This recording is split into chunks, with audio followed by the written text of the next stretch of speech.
The news, wherever you are.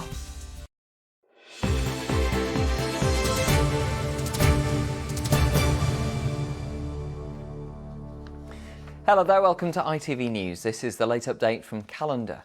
First tonight, to a father's fight to fulfil his son's final plea for more support for men struggling with their mental health. Former TV journalist Mike McCarthy's son Ross took his own life last year. Today he joined forces with Sheffield's 2 football clubs, launching a new organisation to get more men to talk. It's hoped it could help shape the government's 10-year plan for mental health. Martin Fisher reports. It's the business end of the season at Sheffield Wednesday as the club gets ready for the League One playoffs. But on the pitch today, a new club was launched. Talk Club wants to help men struggling with their mental health. I think the football club badge is absolutely pivotal. That, you know, it's an environment where many men feel comfortable. I think if you put the sort of heading mental health over the door, people won't go through it. But if it's got that football credibility, then men will go and feel comfortable. Mike lost his son Ross to suicide last year. In his farewell letter, Ross said, "Please fight for mental health. The support is just not there." I've spoken to hundreds, I've lost count, bereaved mums, dads, brothers, sisters, and they all tell me a similar story, that when it comes to the crisis end, when people are suicidal, what I describe as cancer of the mind, the help is just not there. Mental health is impacted by so many different factors, from worries about work or school, our income, and so actually we can't address mental health by just looking at services alone. We need to look at mental health as a whole and all of the different ways that it impacts our lives. Talk Club at Sheffield Wednesday follows one launched across the city at Sheffield United. Usually fierce rivals, the clubs joining forces to battle the mental health crisis. There's a big need for it. We have a lot of males that get in touch with myself and Sheffield United Football Club, just wanting to come and open up and just sit and have a chat with other people that are feeling down, and they're just wanting that lift. The club launches when Sheffield Wednesday play their home playoff semi-final next Monday. This will be absolutely filled with chaps in here, and a significant percentage of those would benefit from this type of programme. If they recognise and realise what we could support them with, I'm sure they'll open the door and come on board with it. We have this idea of being the strong silent types and having to do everything by ourselves, but this is a community where, you know, where you can talk, be listened to and feel connected. Ross, I'd like to think that Ross is sort of looking down and seeing these, you know, 2 old rivals come together and maybe thinking, you know, good on you, Dad. Suicide is the biggest killer of men under 45 in the UK. The Steel Cities clubs joining forces to tackle the problem. Martin Fisher, ITV News. Next, in just a few hours from now, the polls will open across large parts of our region, a chance for people to have their say on politics at a local level. 8 councils in our area are up for grabs. There's also an election for a South Yorkshire regional mayor. Well, the only major party leader who's been on the campaign trail in our region arrived in West Yorkshire today. Here's John Hill. He's making eyes at me.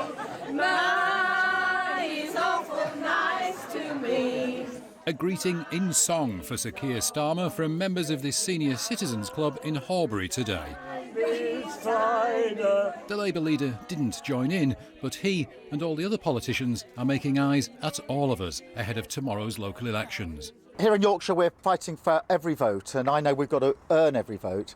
I'm really pleased that we've got a brilliant set of candidates, we've got a positive message, and we have been laser-like in our focus on the cost of living crisis, because wherever you go, people come up particularly to me and say, look, I can't pay my bills here. And I've been able to say we would have a windfall tax on the oil and gas companies in the North Sea, and we'd use that to help with energy bills. Both major parties acknowledge that it's soaring energy prices and the squeeze on household budgets that are troubling voters, even though tomorrow's ballot is to decide who runs our local town halls. It's the rising energy prices. 100%. The biggest thing is actually the money in people's pocket. That and you know, what is the government doing? The elderly I spoke to, they're waiting for, we know from April we've got the government rollout helping with money in their council tax, so that's going to be helpful. So yeah, it's 100% that. Lib Dems claim local Tory and Labour voters are coming across to their way of thinking. This very morning, when I was in Skulls, a lifelong Labour voter said they're going to vote for us. They're not convinced by the current Labour leadership, and they do value what we do locally. Confidence too, though, from Sheffield-based Green Party veteran Baroness Natalie Bennett. People know that Greens are with them all year round, working hard for them, delivering for them. And you can see that in the figures. We've almost trebled our number of councillors over the last 3 years, and we're looking to make significant gains here again. Back in Horbury, and the question all the politicians want answering. Are you voting? Yeah, I've already voted. Postal vote. Yeah, I'm voting. Yeah. I don't know who to vote for. I don't know who's standing. But you voted? Oh, yeah, I've got to do. Women's rights. Which politicians are in tune with the voters, we'll find out soon. John Hill reporting. Now, the appeal court has reserved judgment on an appeal by Wayne Couzens against his whole-life tariff for the murder of York-born Sarah Everard. 33-year-old Sarah was abducted from the street in London and killed by the then Metropolitan Police officer in March last year. Members of Sarah's family were in court to hear evidence as Couzens appeared via video link from prison. His barrister said he deserved decades in jail, but argued a whole life term was excessive.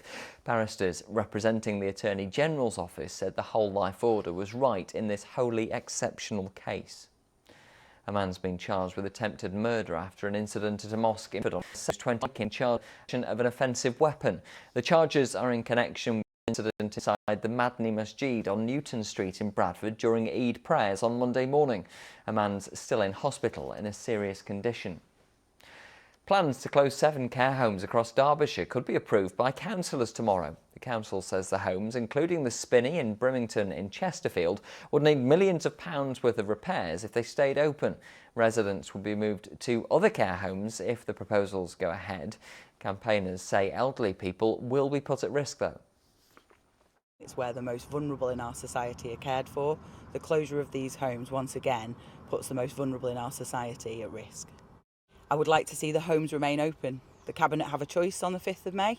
They have an absolute choice and they can stop these closures. It's more nursing care that we need. We're finding a decline in people wanting to go into residential care, with more residents choosing to stay at home and live at home for as long as they possibly can.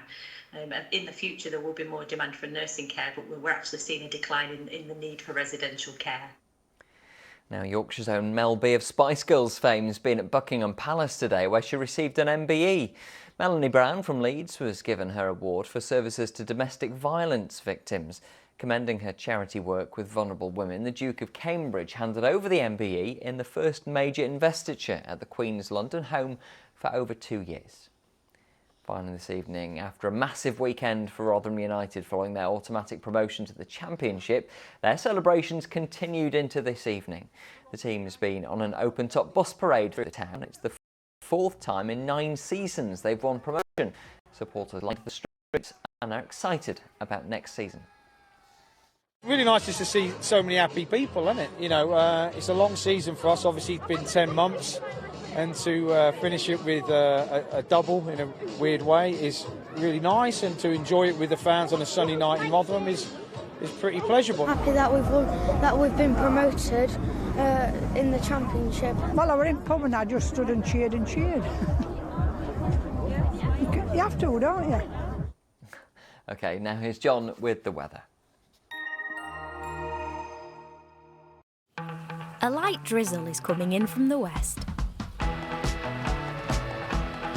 TUI Blue Hotels sponsor ITV Yorkshire weather.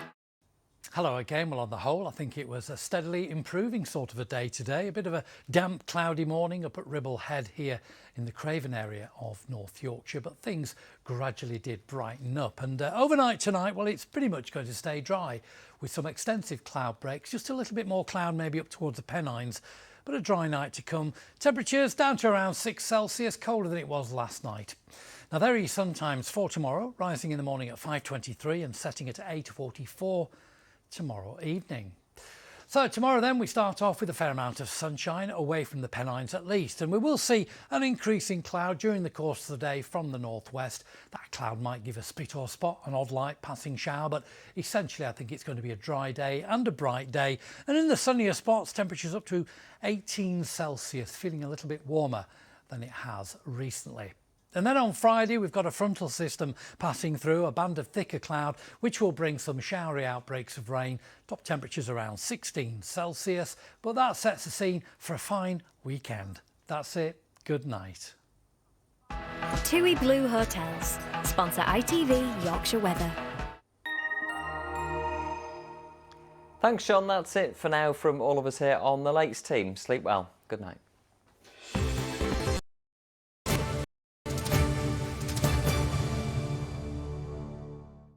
Technology, tenants, democracy, deterrent, protesters, party, crown, Congress, volunteers, ventilators, rebellions, refugees, civilians, safety, independent, independent. You have our word. Independent news is what we stand for. I'm going to fake my death. What could be simpler? Where have you decided to live when it's all calmed down? Next door. What could possibly go wrong? What the? An unbelievably true story. How could our mum let us believe our dad had died when he was very much alive? What have I done? The Thief, His Wife and the Canoe. Watch the full series now on ITV Hub or ad-free on BritBox. Join us as we celebrate 70 incredible years of Her Majesty the Queen. A one-off live spectacular with show-stopping performances. Celebrate our Queen of many generations. The Queen's Platinum Jubilee Celebration. Sunday the 15th of May at 8 on ITV and ITV Hub. With all the big names from politics now on ITV, plus tonight to hear from Marina Litvinenko, widow of poisoned Russian exile Alexander Litvinenko, as we join our political editor for Peston.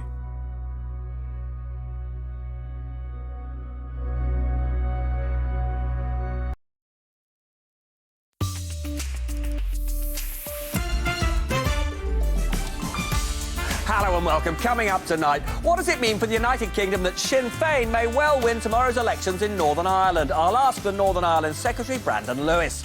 Are supermarkets doing enough to keep prices down? I'll put that to the boss of the food chain Iceland, Richard Walker. Anushka and Screeny will give us the state of the parties ahead of tomorrow's elections. I'll talk to Ian Blackford, the head of the SNP in Westminster, about whether his cherished Scottish independence vote is still on track. Marina Litvinenko, whose ex-KGB husband was killed by radioactive poisoning, will assess whether the West has yet got the measure of Putin, and doing their very best to explain when beer and cake are or aren't a rule-breaking party. Labour's Tulip Siddiq and the Tory Robert Jenrick.